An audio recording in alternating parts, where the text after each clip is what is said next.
Yo, what's up, family? Um, I wanted to talk about the Euphrates River. I wanted to talk about what is being chained in the Euphrates River. There are four angels being spoke of. Um, Nowadays, you'll see a lot of our fellow Christian brothers and sisters will claim that, all the fallen angels and demons and such are locked away, binded, and chained in the bottomless pit, right? I have to disagree with that, and I don't think the scriptures contradict themselves. I think they can harmonize themselves, and I'm going to bring that to you guys. Um, Most of the one there's two particular scriptures out of Jude and in Peter. 2 Peter 2:4. Are the fallen angels bound, or are they free to tempt human beings? Is the question. The problem here is Peter affirms in this passage that God has casted the fallen angels down to hell and delivered them into chains of darkness to be reserved for judgment. And also it's referred in Jude 6. However, it is evident in the New Testament, family, that demons roam freely over the earth, oppressing and even possessing people. You can find that in Matthew 12:22, Matthew 17, verses 14 through 17, Acts 16:16 through 18, and Revelation 16:14. The solution, there are two basic explanations of the apparent contradiction. First, it is possible that Peter is speaking of the official and ultimate destination of the fallen angels, demons, not their actual and immediate status. That is, while they are already sentenced by God to eternal damnation, they have not actually started serving their term. Kind of like when a person gets the death penalty, not all of them will go right to death. Some of these people will be on death row for 20 years, right? So nevertheless, they know their time is coming, and that's in Matthew 8:29 and Revelation 12:12. Second, family, these passages may be speaking of two different classes of fallen angels, and that's where I think is the case. Some are already in chains, and that's in 2 Peter 2:4, and the rest yet loosed.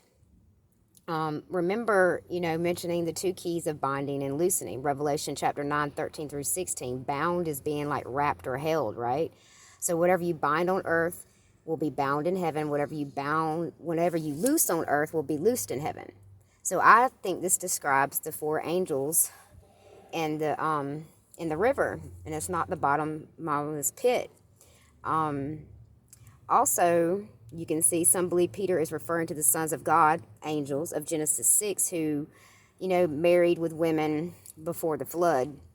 And since the very next verse refers to Noah, it seems that this may account for why these particular angels are already in chains. So they cannot repeat that same, abominable sin, basically, to oppose to the other demons that are loose. So to me, I'll read a couple more scriptures, guys. And he laid hold on the dragon, the old serpent, which is the devil and Satan, and bound him for 1,000 years. That's not until Revelation 22. And of course, that's talking about, Satan, along with the false prophet and the beast will be thrown into the bottomless pit of fire.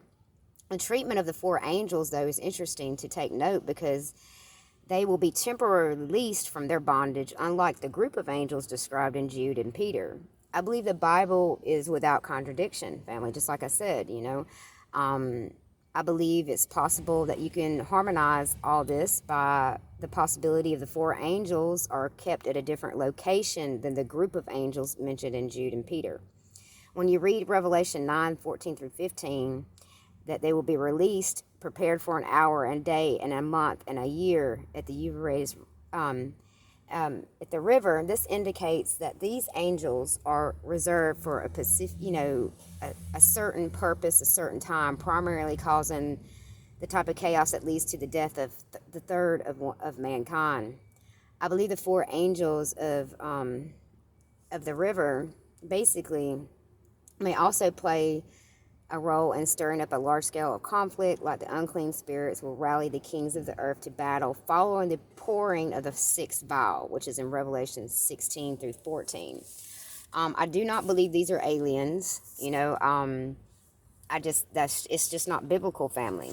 I think people are going to be deceived. A lot of people are going to be deceived by thinking the creatures and beasts and things that's going to come upon the earth or come from the earth, they're going to be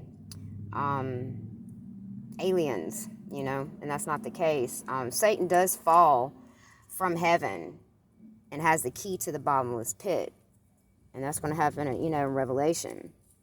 And the sixth angel sounded, and I heard a voice from the four horns of the golden altar, which is before God, saying, the sixth angel had the trumpet. Loose the four angels, which are bound in the great river Euphrates. And the four angels were loosed, which were prepared. So this passage deals with the sixth trumpet, family, and what is called the second woe. The three woes refer to Revelation chapter 8, verse 13, where the angel cries, woe, woe, woe to the inhabitants of the earth by reason of the other voices of the trumpet of the three angels which have not yet sounded. The last three trumpet brings special woes to the inhabitants of the earth. The second of these woes deals with the loosening of the four special angels. Notice several things about these four special angels. First, their purpose is to slay a third part of mankind. Their loosening sends forth an army of 200 million horsemen. It is difficult to determine whether these horse and riders are supernatural or marvels of modern technology. That's not clear yet. But it is clear that they are deadly and they are to fulfill a purpose. Second, these angels are prepared for a very special time. They will be released at the very year, month, day, hour for which they have been prepared. Third, they are bound until the time of purpose for which they are ordained. Fourth, they are bound in the great river Euphrates. Let's see if we can make sense, family, out of this. These angels are certainly fallen angels. Their sole purpose is to kill. This power of death, Hebrews 2:14, is the lot of the devil. They are bound until their release for their special purpose. The only other creatures bound in the book of Revelation is the devil, who is bound in the bottomless pit for 1,000 years. But that's not till that later on. That's in Revelation 20, verse 2. Other fallen angels have been delivered into the chains of darkness to be reserved unto judgment, which is in 2 Peter. The four angels bound in Euphrates are certainly fallen angels, though. So why are they bound in Euphrates is a bit of a mystery. A couple of details about the Euphrates are significant. First, the Euphrates River was the farthest eastern boundary of the land promised to Israel in Genesis 15:18 and Deuteronomy 1:7. Those crossing the Euphrates going east were definitely leaving the promised land. Second, the Euphrates River is especially connected to, of course, Babylon. 2 Kings 24:7, Jeremiah 46:2, and Babylon is a prominent in the book of Revelation as well. And you can find that in Revelation 14:8, Revelation 16:19, Revelation 17:5, Revelation 18:2, Revelation 10, and 21. Beyond this is pretty much speculation, family. So, are these fallen angels connected to the mystery Babylon? Do they commit earlier sins for which they have been bound? I cannot tell you that. We are only told what part God wants us to know at this time. The rest will be revealed when God sees fit. Later.